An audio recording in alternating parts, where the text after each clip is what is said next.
اللہ تبارک و تعالی نے انسان کو کچھ حسیات سے نوازا ہے، اسے سماعت کی حس دی ہے، بصارت کی حس دی ہے، اور ان قوتوں کا مقصد یہ ہے کہ انسان ان قوتوں کو بروئے کار لا کر حق پر عمل کرے،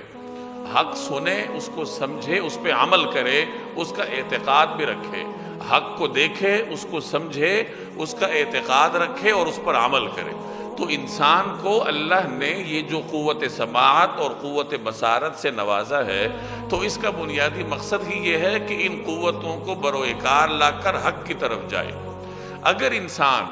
ان قوتوں کو بروئے کار لا کر حق کی طرف نہ جائے تو گویا کہ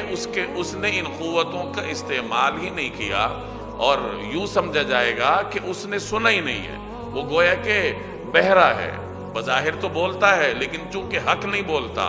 حق کا اعتقاد نہیں رکھتا، حق پر عمل نہیں کرتا، حق کی دعوت نہیں دیتا، تو گویا کہ اس کے پاس زبان ہی نہیں ہے، وہ اس قوت سے محروم ہے۔ جانوروں کو اللہ تبارک و تعالی نے ان حصوں سے نوازا ہے تو اس کا مقصد کچھ اور ہے کہ جانور محض اپنے آپ کو بچائے، خطرے کی آواز سنے تو بچنے کی کوشش کرے، خطرہ دیکھے تو بچنے کی کوشش کرے۔ جانور کے سامنے حق اور باطل میں تمیز کے معیارات نہیں ہیں، نہ اسے اللہ نے مکلف کیا ہے، اور انسان مکلف ہے۔ تو انسان کو ان قوتوں کا استعمال کچھ مختلف انداز سے کرنا چاہیے، جانوروں سے مختلف انداز سے۔ سنتا جانور بھی ہے، دیکھتا جانور بھی ہے، لیکن وہ اپنی سماعت اور بصارت کی بنیاد پر حق اور باطل میں تمیز نہیں کر سکتا، اسے اللہ نے اس چیز کا مکلف نہیں بنایا، اور انسان کو مکلف بنایا ہے۔ تو اگر انسان ان قوتوں سے اصل مقصد کی طرف نہ جائے تو گویا کہ وہ انسان ہی نہیں ہے، جانور ہے، اور جانوروں میں سے بھی بدترین ہے، اس لیے کہ جانور ان قوتوں کی بنیاد پر فتنہ فساد نہیں پھیلاتا، اور انسان ان قوتوں کو اگر حق کے لیے استعمال نہ کرے تو فتنے کے لیے استعمال کرے گا اور دنیا میں فساد مچائے گا۔ جب آدمی کوئی چیز سنتا ہے اور کوئی چیز اس کی قوت بصارت کے دائرہ کار میں آتی ہے، آپ صرف سماعت کو لے لیں، جب بھی انسان کوئی چیز سنے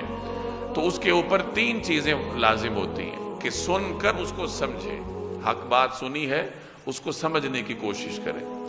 دوسرے نمبر پر اس پر لازم ہے کہ اس کا اعتقاد بھی رکھے،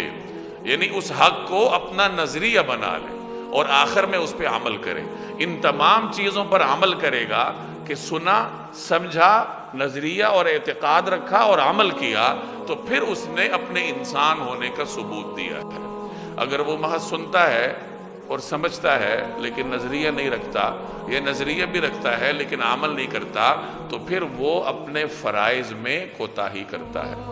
اور جو شخص قوت سماعت اور قوت بصارت کو حق کے لیے استعمال نہ کرے، اس آیت میں اسے جانوروں میں بدترین کہا گیا،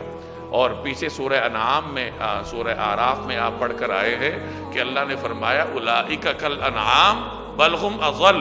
کہ یہ لوگ تو جانوروں کی طرح ہیں بلکہ ان سے بھی بدتر ہیں۔ انسان یا تو اشرف المخلوقات ہے،